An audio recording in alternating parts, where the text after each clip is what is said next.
Chaf Gimel Mishnah Hey. This Mishnah deals with the procedure for attending to a mace to a dead person on Shabbos.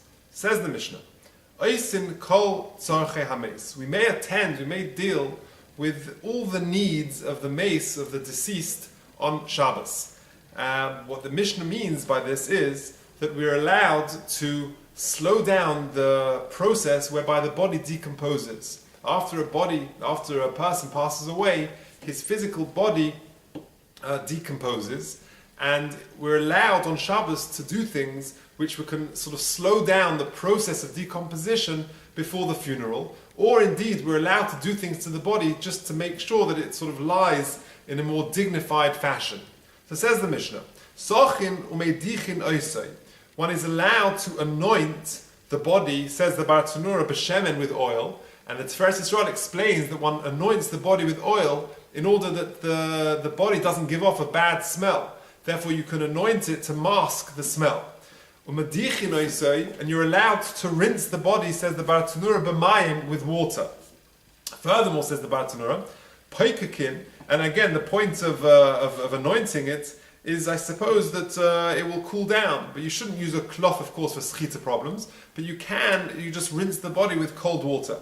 Or poikakin the kovov, says the Bar Tanura, not only are you allowed to rinse it with water, but poikakin the kovov, you're allowed to stop the orifices, the upper and lower orifices of the mace, of the corpse, but beged with a cloth, or some other material, we're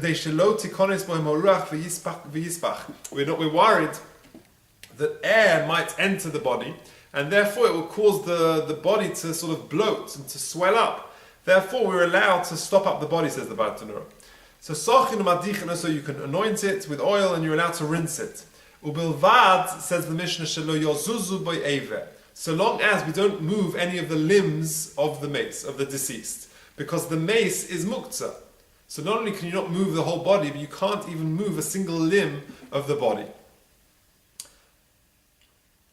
Says the Bar Tanura, shelo yitaltel v'yagbia lo yodav lo raglav lo risei eno. You can't move a leg, a hand, or even an eyelid. It's also to move the mace or even one of his limbs. But says the Bar Tanura, you are allowed to touch it. And so to any muktzah. You're allowed to touch it, but you're not allowed to move it. Muktzah is also betiltul, to move something. But benegia it's also. Okay, continues the Mishnah. We may pull out the pillow from underneath the mace, underneath the corpse, and we can sort of slide him or allow him, release him, to lie him down on the sand, in order that his body should keep and it shouldn't decompose. The point is that if the body stays on the warm mattress or the pillow, then it will decompose much more quickly. So what we're allowed to do is actually sort of release. If he's lying on a mattress on the floor, we can just gently release the mattress, pull it up so that the mace sort of slips onto the floor, so it's relatively cooler there to lie there. And again, you're slowing down the decomposition process. Koishrim es halechi, continues the Mishnah. We are allowed to bind the jaw of the dead person. Lo sheyale, not that you can actually close it, that it shouldn't sort of sag open any further. So if the mace is lying there and his mouth is open, you are allowed to sort of take a cloth and wrap it around his head and to make sure that the jaw doesn't open any further. You can't close it too tight, you can't wrap it too tight that the jaw closes, but rather you could just tie it so that it doesn't sag open any further. V'chein, similarly, says the Mishnah, Koiresh nishbra, a beam, a ceiling beam that breaks, you're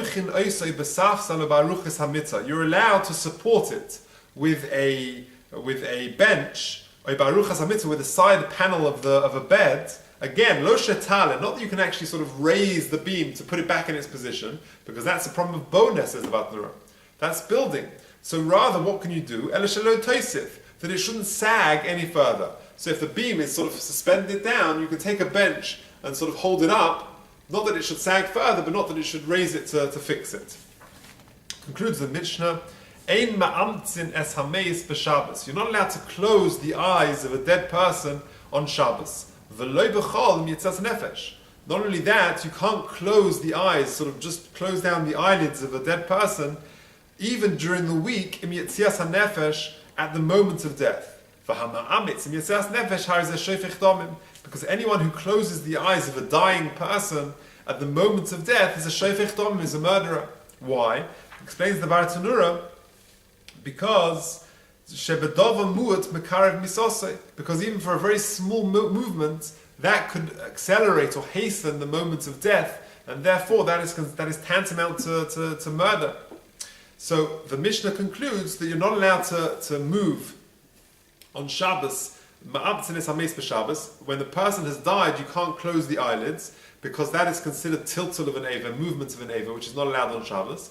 And even b'chol, when the person hasn't yet passed away, we're worried that you've got to be absolutely sure that the person has died before you can move the eyelids, because the concern is that if he's still alive, then you may hasten the moment of death, which of course would amount to murder. That is the end of the fifth Mishnah and Perek Chaf Gimel.